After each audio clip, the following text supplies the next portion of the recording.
So looking at that, of course, again, we have our, we can upload upload the customer list. We can do a quick ad. We can filter by product, by program, and by zip code. We have all the customers that could be added. And then we have all of them who are selected right here so that we can just make sure ultimately that if these are the ones we're delivering to, then they're going to be the ones that we deliver to. Okay. So you look down, you scroll all the way down. These are all of the people who are eligible. We look at the route. We make sure everything is good to go. We look on Sunday, Monday, whatever. That is what we're talking about. Now let's talk about route management for a second, okay?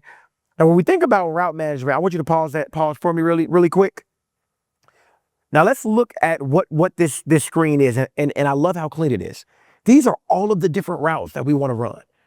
Now, how many times have you used something, whether it's a trial period for a free product or you're doing hand-to-hand combat and you have to start a route and then execute that route and then delete it?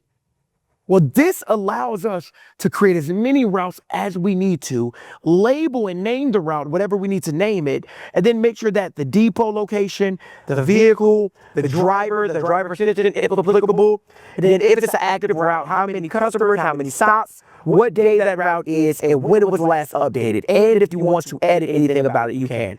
This is it right here. So for all of those small and medium businesses, for all of those small and medium teams, for everyone out there, whether you're a one-person team or whether you have a team of people, this is the moneymaker.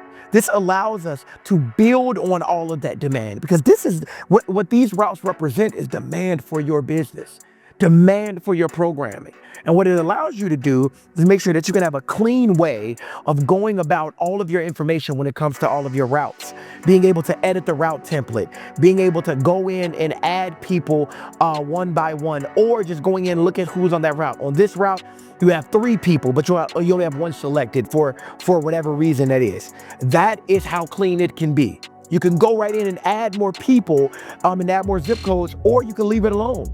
However you want to work. But the biggest thing is going from being able to say you delivered a product to being able to prove that you delivered that product. So that's why this is extremely important. If you notice, again, Sparrow Johansson has been selected, but Stag Murphy and Taryn Doyle has not.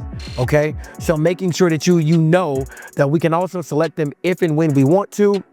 We don't want to right now, but just making sure we can keep going. So we're gonna add a route. We're gonna select the vehicle. We're gonna name that route Tester 1. We're gonna get our driver, Demo Dave, Scout, and now we're off to the races. And so now we can go in and we can select anybody that we wanna select.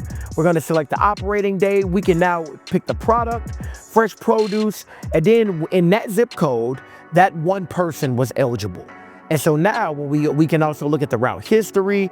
We can look at completed routes, any routes that had errors, anything that was abandoned. We can have all of the routes from a certain day. So just again, being able to find all of that information. Now, delivery reports. This is going to be important.